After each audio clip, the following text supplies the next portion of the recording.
የዝምታ ኃይል ተአምር ፈጣሪው ጸባይ እንዴት ናችሁ? ዛሬ በዚህ ወሳኝ በሆነ ሐሳብ ተገናኝተናል።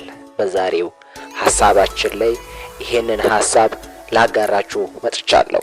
ታዲያ እናንተም እንደዚህ አይነት ሐሳቦችን ትወዳላችሁ ብዬ የማስበውን የዝምታ ኃይል በሚለው ርዕስ ተገናኝተናል።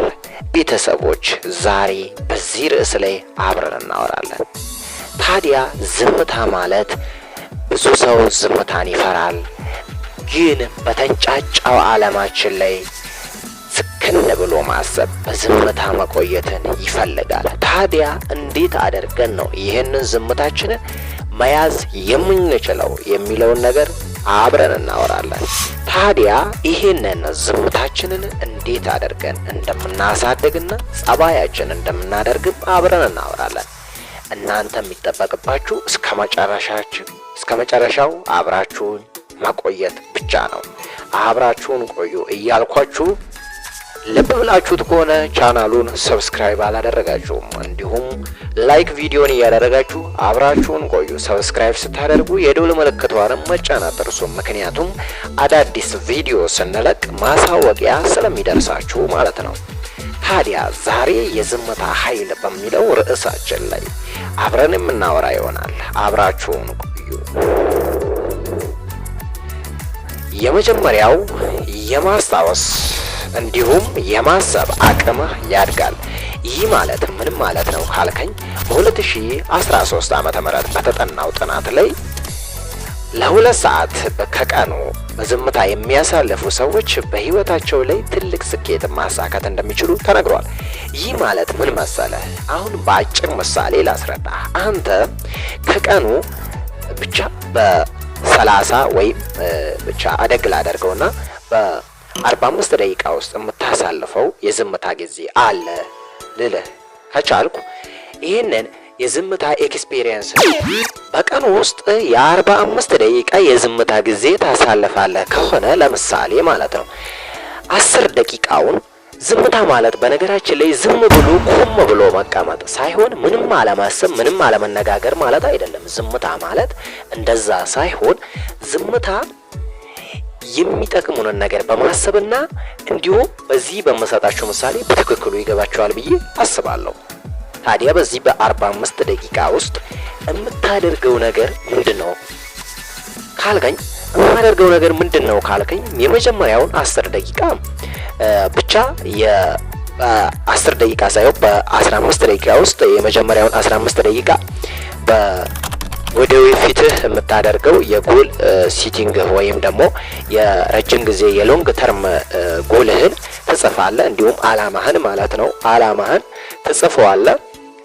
አላማን ታስታውሳለህ፣ ወደፊት የምታደርገውን እንዲሁም ሾርት ተርን የሆነውን ጎልህን እንዲሁም የአጭር ጊዜ ዛሬ ምን ማድረግ እንዳለብህ ነገ ምን ማድረግ እንዳለብህ በዝምታ ጸጥ ብለህ ብቻህን ጫጫታ ባሌለበት ቦታ ሆነ በዚች በ10 ደቂቃ ውስጥ ወይም ሚኒት ውስጥ ማለት ነው ይሄንን ሐሳብህን ታደርገዋለህ ማለት ነው።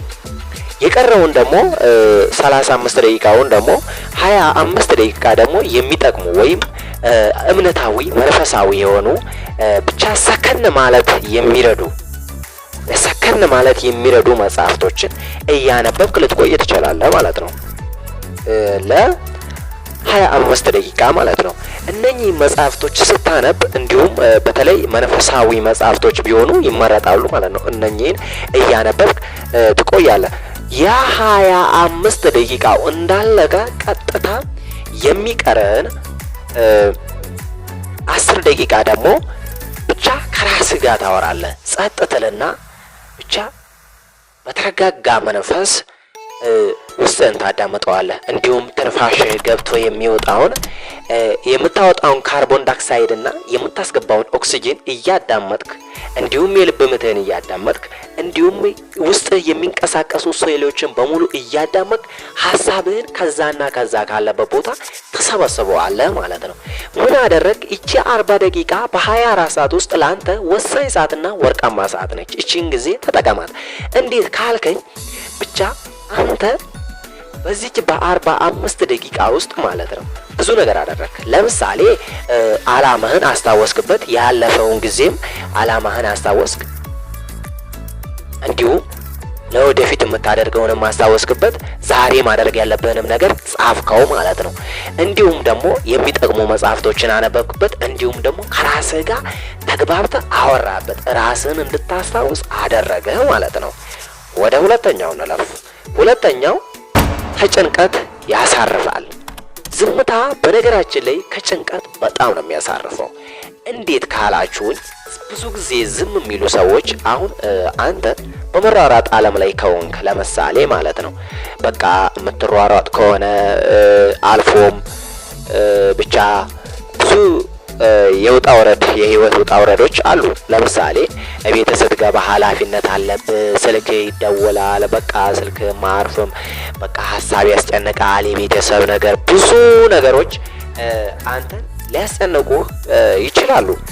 ታዲያ እንዴት ነው ከጭንቀት የሚያሳርፈኝ ካልክ ብቻ አንተ ራስህን በዛች በ10 ደቂቃ ውስጥ ወደ ኋላ የነገርኩህን ማለት ነው በዛች በ10 ደቂቃ ውስጥ ራስህን ስታዳመጥ ራስህን የሚወጣውን ትንፋሽን ስታዳመጥ እዛና እዛ ማዶ እየሄደ የሚያስጨንቅ ሀሳብ በሙሉ ይሰበሰባል ማለት ነው። ስለዚህ ከጭንቀት ያሳርፋል። ሶስተኛው ደግሞ አስተዋይ ያደርጋል። ዝምታ በጣም ፓወርፉል ሰው ያደርጋል። አስተዋይ እንዴት ያደርገኛል ካልክ ብቻ አንተ ያንን የ45 ኤክስፒሪየንስ በየቀኑ በዲሲፕሊን የምትሰራ ከሆነ ያቺ 45 ደቂቃ ውስጥ የምታደርገው ነገር በጣም አስተዋይ ያደርጋል። ሰው በጣም እያደገ በሚሄድበት እድሜው እየጨመረ እንደሚሄደው ዝምታን ያመጣል። በነገራችን ላይ ራስን ስታዳምጠው ዝም ብለህ አስተዋይና ካለፉት ስህተቶች መማር እንዳለብህም ያደርጋል ማለት ነው። አራተኛው ደግሞ ተአምራዊ ለውጥ ታያለህ። ይህ በህይወትህ ላይ ለውጥ ያሌለው ነገር አይደለም። ዝምታ ያላቸው ሰው በጣም ለውጥ አላቸው፣ ዝምታን የሚያዘወትሩ ሰዎች ማለት ነው። ስለዚህ አንተም በህይወትህ ዝምታን የምታዘወትር ሰው ከሆን ለውጡን አሁን ታገኘዋለህ ማለት ነው። እንዴት ካልከኝ በዓለማችን ታዋቂውና በአሁን ጊዜ ባለ ሀብት ተብሎ የሚጠራው ኤሎን ማስክ ከልጅነቱ ጀምሮ በጣም ዝምተኛ ነበር። ቤተሰቦቹ እንዲሁም የመስማት ችግር አለበት ብለው በቃ ወደ ሐኪም ቤት ምናምን ወስደው ዶክተሮቹ ሲያዩት በቃ በጣም ጤነኛ እንደሆነ ነገሯቸው። በኋላ ነው የተረዱት ምን ማለት ነው እሱ የነሱ ሐሳብ ላይ ትኩረት የመስጠቱ ብዛት ነው ዝም የሚላቸው ማለት ነው።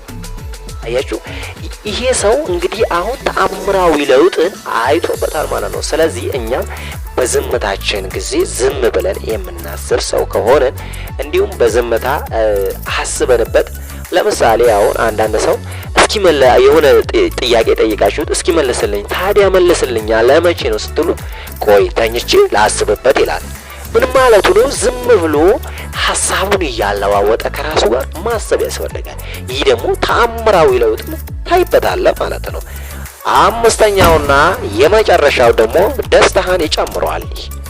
ይህ ደግሞ በሳይንስ የተረጋገጠ ነው። እንዴት ካላችሁኝ በሳይንስ ምን ይላሉ መሰለ? አይምሮ ውስጥ ያለው ሴል ደስታን የሚጨምረው ዝም ካልክ ነው ይባላል። ዝምታን ብዙ ጊዜ የምታበዛ ከሆነ ከጫጫታው ዓለም ተለይተ ዝም የምትል ከሆነ ደስታህ እየጨመረ ይመጣል ማለት ነው። ስለዚህ ያ ዝምታህን ደስታህን እየጨመረው ይመጣል። እውነቴን ነው የምልህ አይምሮአችን ላይ ዝምታ በጣም ጠቃሚና የሚረዳ ነገር ነው። ስለዚህ ዝም በማለት ማሳለፍ በጣም ይጠቅመናል። እሺ ቤተሰብ ዛሬ እነኚህን ወሳኝ የሆኑ የዝምታ ኃይል በአጭር መልኩ ነግሬያቸዋለሁ።